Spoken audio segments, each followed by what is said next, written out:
A'udhu billahi minash shaitani rajim. Bismillahir rahmanir rahim. Assalamu alaikum warahmatullahi wabarakatuh. Baganda bangu mwina bebitibwa.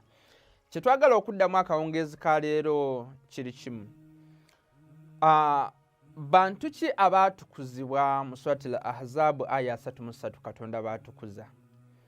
Kuba baganda baffe abasunni ab'ebitiibwa bagamba nti wobeera n'abakyala babeera mu bantu benjuyo mu ba Ahalbayt alayhi salatu wassalam. Kyovula bagamba nti ne bamaama baffe bakyala ba Nabbi Muhammad kati nga Aisha ne Salama ba Hafsa n'abalala nti nabo nfuna bulungi nti baali mweno aya Katonda abantu be yakola ki be yatukuza mu suratul Ahzab aya 33. N'olwekyo twagala okubeera nga tuddamu mu bufunze.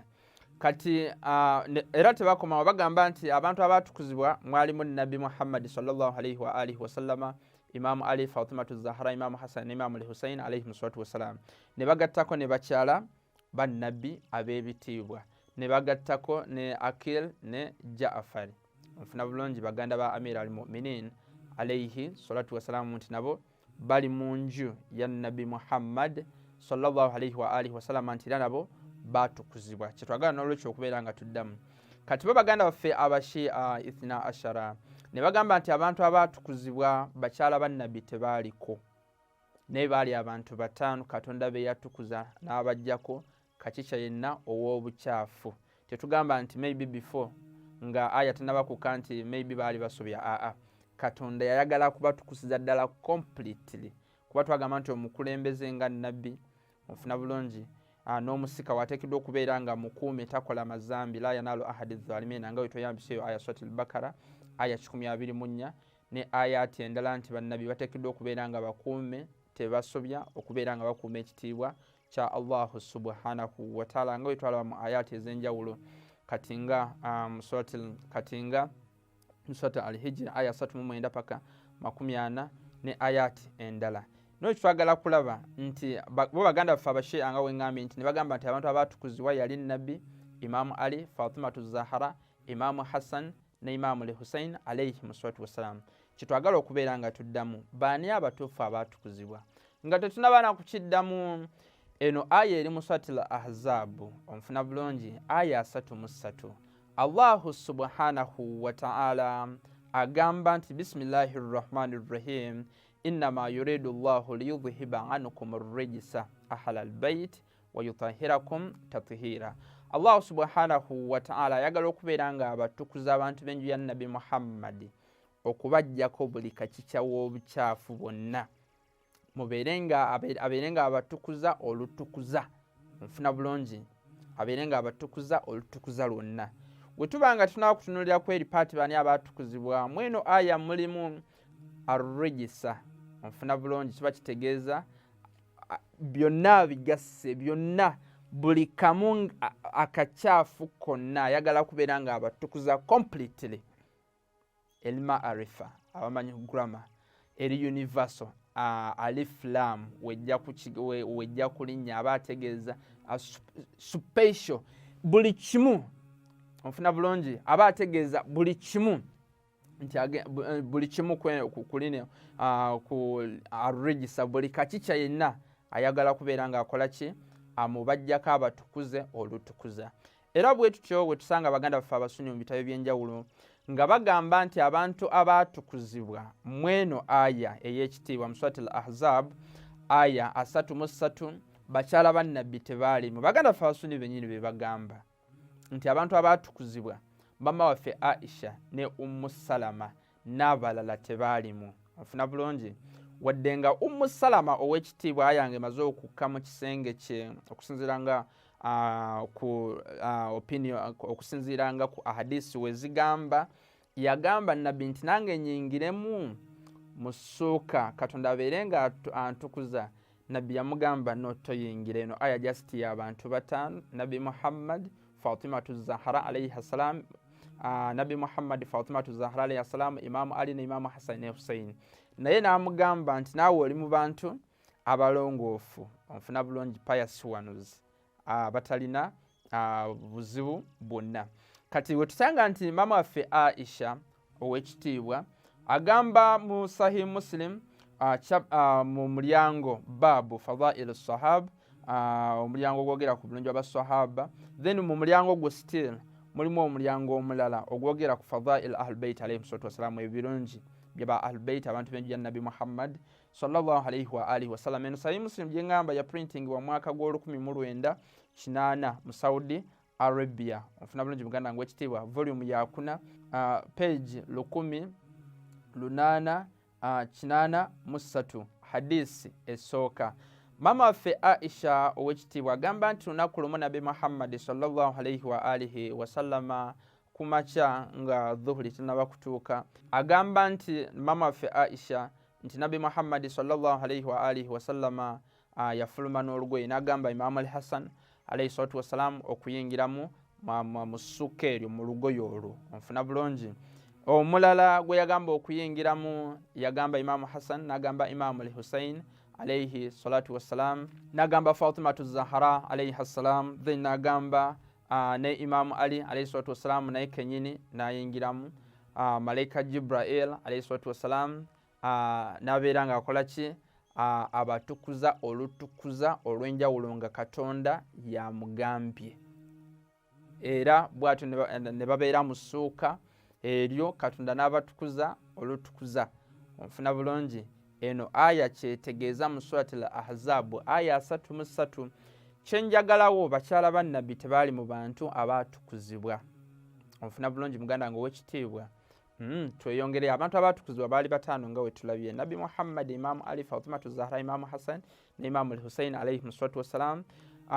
Then ne bano baimamu abaali tebannaba kuzaalibwa, omwenda abava mu Imam al-Hussein alayhi salatu wassalam, be bali infallible bamaasumu. Kwa twagamba nti omukulembeze yenna n'omusika oteekeddwa okubeera ng'oli mukuuma obutaswaza kitiibwa kya Allah subhanahu wa ta'ala, nga etwala mu surati al-Baqara yali 124 nti qala la yanaalu ahadi adh-dhalimin, endagaano ye Katonda ey'okulonda bannabbi ne baimamu tetuuka ku bantu bali azamanya. Tetwagalawo nti omukulembeze wenna oteekeddwa okubeera ng'oli mukuume eno aya. Era eno aya eraga abantu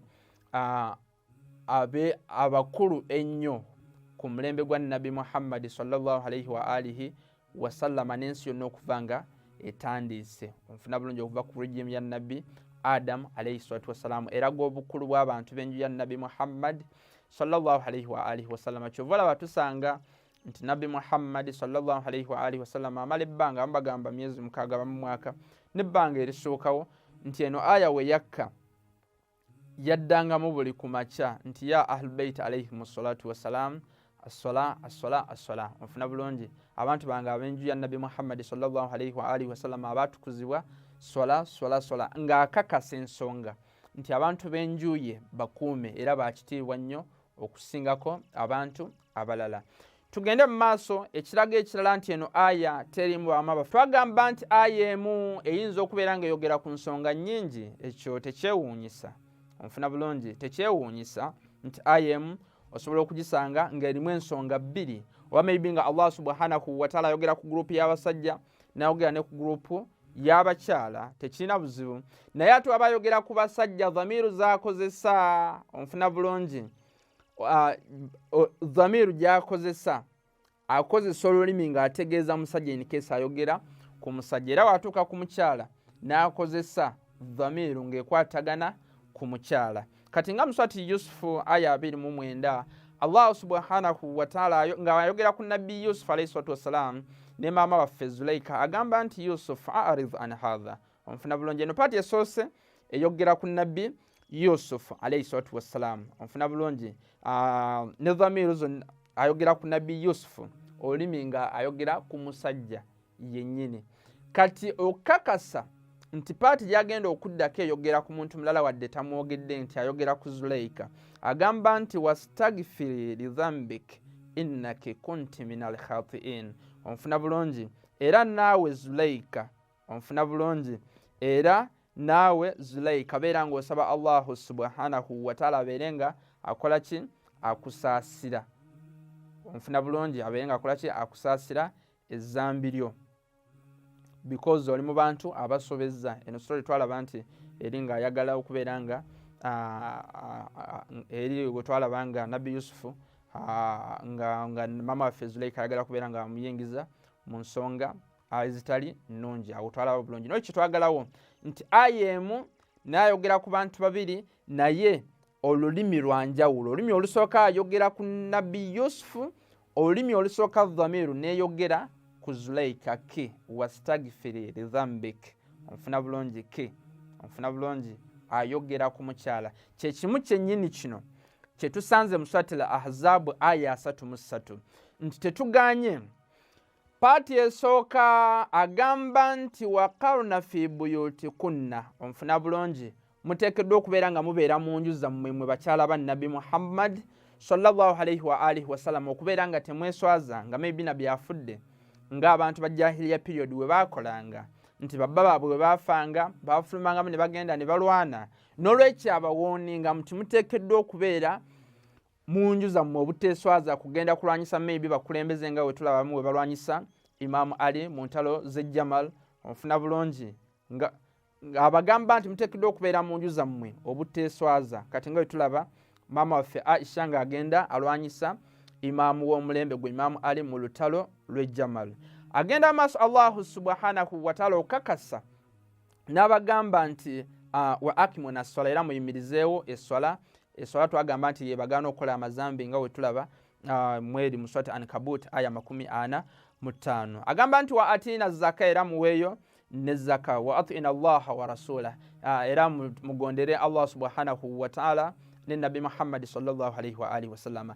Ekiraga nti eno paati neekoma, era wabadde ayogera ku bamaama baffe dhamiru zonna zakozesezza kubo ziraga, zonna zakozesezza dhamiru ziraga nti ayogera ku bakyala. Onfuna bulungi waqarna, onfuna bulungi nun, eno dhamiru eri wano eraga nti ayogera ku bakyala. Onfuna bulungi waqarna fi buyutikunna, era ekiraga nti abadde ayogera ku bakyala fi buyutikunna kunna. Onfuna bulungi abamanyi Oluwarabu bakimanyi nti zino zikunna dhamiru bwe zityo zogera ku bakyala. Wala tabarrajna tabarruja aljahiliyati alula. Onfuna bulungi ate mweswaza kubeera nga mufuluma mu nju nga abajahiliya period we baakolanga. Onfuna bulungi zino zonna zidhamiru zogera ku bakyala. Wa akimuna swala, eno kweno fi'il. Onfuna bulungi ey'okuyimirizaawo esswala era mulaba nuni eriwo. Wa akimuna swala zogera ku bakyala. Wa atina zaka, eno fi'il okubeera nga muwaayo zaka era nayo eyogera lafdhi ya bakyala. Wa atina Allah, kweno fi'il okubeera nga tutya Allah subhanahu wa ta'ala, kweno fi'il y'okubeera nga batya Allah subhanahu wa ta'ala era ataddeko nuni okulaga nti ali mu kwogera ku bakyala. Onfuna bulungi ne fi'il endala eziri mu eyo aya. Kati eyo paati wekoma nga amaze okwogera ku bakyala ba Nabbi Muhammad sallallahu alaihi wa alihi wasallam, era n'ateekawo kajimu abawandiika ku Qur'an era bateekawo kajimu okulaga nti eri point eyawukana kweno gyagenda okuddako. Eno gyagenda okuddako eno gyagenda okuddako ekwatagana n'okutukuza n'akyusa dhamiru zonna. Onfuna bulungi n'abeera nga directinga basajja. Onfuna bulungi Nabbi Muhammad, Imamu Ali, Fatimatu Zahara alayhi salam, Imamu Hassan, Imamu Hussein. Onfuna bulungi gwoyinza okungamba nti ate Fatimatu Zahara alayhi salam wabanga yalimu waki yakozesa dhamiru ey'abasajja. Onfuna bulungi kweno kuba aya egamba nti innama yuridu Allahu liyudhhiba ankum ar-rijsa Ahalbayt wa yutahhirakum tathira. Onfuna bulungi oyinza okungamba nti okay, Fatimatu Zahra abanga yalimu aya ate waki yakozesa dhamiru kum okulaga nti abantu benju ya Nabbi Muhammad Katonda ayagala okubeera nga abatukuza, olutukuza abajjeko buli kakyafu konna. Twagamba nti Allahu subhanahu wa ta'ala wabanga ayogera ku gurupu y'abasajja, onfuna bulungi ne bwe mubeeramu omukyala omu, dhamiru zakozesa akozesa dhamiru z'abasajja. Onfuna bulungi akozesa dhamiru z'abasajja ng'ayogera ku basajja, ne mubeeramu omukyala omu nga Fatimatu Zahara waali mweno aya mu bantu batukuzizza, kyova olaba akozesa kum. Onfuna bulungi ne tugamba n'okugamba nti era bayogera ku mukyala omu nga we tulabye wali mu Surati Yusufu aya 29 ng'ayogera ku mukyala amukozesako dhamiru y'ekikazi. Onfuna bulungi amukozesako dhamiru ey'ekikyala okulaga nti ayogera kwono mukyala. Naye ate era ne wabanga ayogera ku bakyala bonna abakozesako dhamiru z'abakyala nga we tulabye mu eri paati esooka ng'ayogera ku baama baffe obutava mu nju zaabwe okubeera nga beeswaza. N'ekyo kansubye nti ntegeerekese mu bufunze eno paati ekwatagana n'okutukuza abantu b'enju ya Nabbi Muhammad okulaga nti eyawukana n'eri eyogera ku bamaama baffe akwesiza dhamiru z'abasajja. N'olwekyo bamaama baffe tebaalimu mu bantu benju ya Nabbi Muhammad sallallahu alaihi wa alihi wasallama Katonda be yatukuza. Awo ne tulabawo bulungi nti tebaalimu nga tukozesa aya ne wano hadisi egambye nti mama waffe Aisha yennyini yagamba nti abantu abaatukuzibwa Nabbi be yateeka mu ssuuka. Nabbi yennyini, Imaamu Ali, Fatimatu Zahra alayhi salam, Imaamu Hassan ne Imaamu Hussein be baali mu ssuuka. N'olwekyo abalala tebaalimu. Onfuna bulungi be baatukuzibwa. Abamu tebaalimu. Ne tugamba nti era omukyala tabeera mu bantu banjuuyo. Onfuna bulungi. Kuba muyinza okubeera naye leero enkya n'omuwa talaka n'omukola ki anobeera nga mwawukana. Kyova olaba tusanga neeri mu surati Tahrim aya ey'okutaano nti maama waffe Aisha ow'ekitiibwa ne maama waffe Hafsa onfuna bulungi muganda nga ow'ekitiibwa we baleeta campaign ey'okubeera nga balumya Nabbi Muhammad sallallahu alaihi wa alihi wasallama, Katonda amugamba nti osobola okubeera ng'obawa kitalaaka Katonda n'akuwa abakyala abalala. Kyengezaako kugamba nti omukyala wo si paati wa munjuyo, si wa munjuyo naye nga si wa munjuyo because enkya ayinza okukera n'afuna omusajja omulala oba ne mwawukana. Abamu abagamba nti abakyala nabo bali munju, nti abamu abagamba nti abakyala babeera mu bantu benjuyo ba Ahalbayt balina aya endala ze beekwasa nti n'olwekyo because Katonda yakozesa ekigambo Ahalbayt mu zino aya nti n'olwekyo abakyala babeera mu bantu benjuyo. Tugamba nti nedda, tukatunulire ku ezo aya tulabe.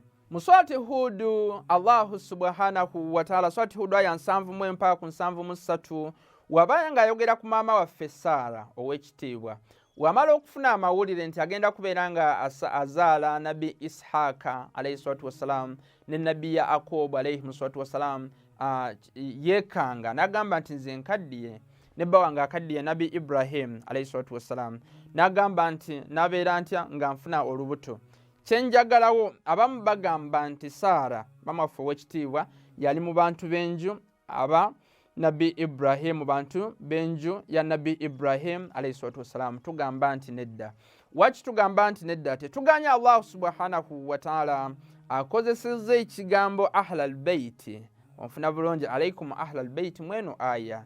Naye ate kyategeeza tategeeza nti maybe maama waffe Saara yali mu bantu benju ya Nabbi Ibrahim alayhi salatu wassalam.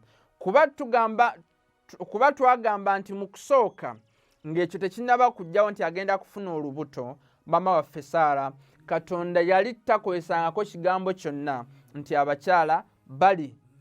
abakyala bali mu bantu benju y'abasajja. Onfuna bulungi. Naye kino ekigambo akikozesa just ng'amaze ono okufuna amawulire nti agenda kubeera ng'akola ki afuna olubuto. N'olwekyo akikozesa okulaga nti ba Ahalbayt bategeeza. Onfuna bulungi. Kyategeeza wano mweno aya kwe kubeera nti Saara agenda kubeera ng'akola ki afuna olubuto olwa Nabbi Ishaaka ne Nabbi Yakobo alayhi salatu wassalam. Naye kyategeeza nti maybe maybe Saara yali mu bantu benju ya Nabbi Ibrahim alayhi salatu wassalam. Nga tugambye nti mu kusooka takikozesangako. Onfuna bulungi ku muntu yenna. Era netugamba n'okugamba nti omukyala era obeera naye enkya ne mwawukana. Era tusanga n'ekigambo ekirala nti Ahalbayt onfuna bulungi mu aya mu Faziri-Lectures aya 12 paka ku aya 13 ekwatagana ne maama wa Nabbi Musa alayhi salatu wassalam. Abamu ne bagamba nti maama wa Nabbi Musa alayhi salatu wassalam yali mu bantu benju mu ba Ahalbayt, abantu benju ya Nabbi Imran alayhi salatu wassalam. Tugamba nti nedda. Onfuna bulungi. Ekigambo Ahalbayt alayhi salatu wassalam ono Asiya onfuna bulungi. Ono Asiya binti Muzakham wamala okugamba Firiauna nti Nabbi Musa aganye okuyonka omuntu yenna. Onfuna bulungi. Yamugamba n'amugamba nti naye njagala kufunira muntu nga wa munju. Onfuna bulungi. Nga wa munju agenda okubeera ng'ayonsa Nabbi Musa alayhi salatu wassalam. Onfuna bulungi yagamba nti Musa ono ng'agamba Firawuna yagamba nti Nabbi Musa alayhi salatu wassalam aganye okuyonka omuntu yenna okubeera nga yonka amata, naye ono omukyala n'amugamba nti njagala kufunira omuntu agenda okubeera ng'akola ki, amuyonsa Nabbi Musa nga wa mu nju ye, era bw'atyo n'amufunira maama we yennyini n'abeera nga yamuyonsa. N'ekyengezaako kugamba eno aya agikozesa lafuzi Ahalbayt alayhi salatu wassalam agikozesa wano okulaga nti Nabbi Musa alayhi salatu wassalam eyamuyonsa yali wa mu nju ye nga ye maama we, naye tekitegeeza nti maybe Nabbi Musa naye tekitegeeza nti maybe ono maama wa Nabbi Musa yali mu nju Ya Nabbi Imran alayhi salatu wassalam. N'ekyo mu bufunze tugambye nti abakyala siba mu nju yo, kuba nti leero osobola okubeera naye enkya n'omugoba nga zi aya zetulaba nti omukyala leero obeera naye enkya n'omugoba nga wagamba nti Nabbi asobola okubeera nga awa divorce maama waffe ab'ekitiibwa maama waffe Aisha ne Hafsa omuswati taharimu aya 5 ne ayati endala eyogera mu swati taharimu. Ne tugamba n'okugamba nti mu swati Ahzabu yennyini eyogera ku kutukuza bakyala ba Nabbi Muhammad. Ne tugamba n'okugamba nti mu swati Ahzabu aya 33 eyogera ku kutukuza abantu b'enju ya Nabbi Muhammad sallallahu alayhi wa alihi wasallama.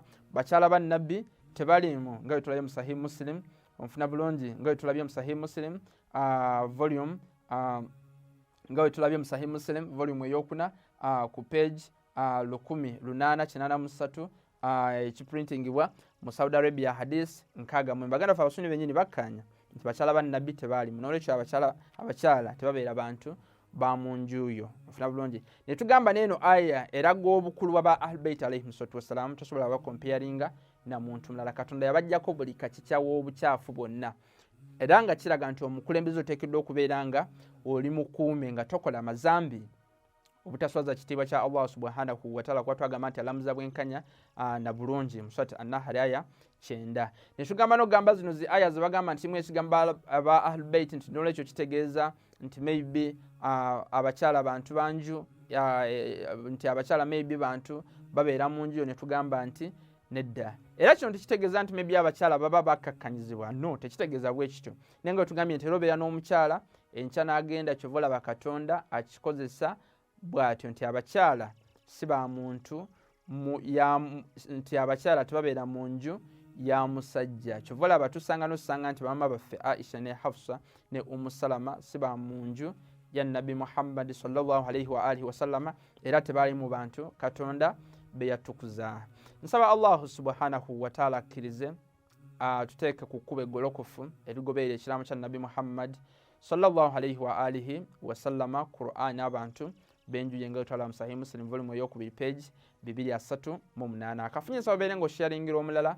Wassalamu alaykum wa rahmatullahi wa barakatuhu.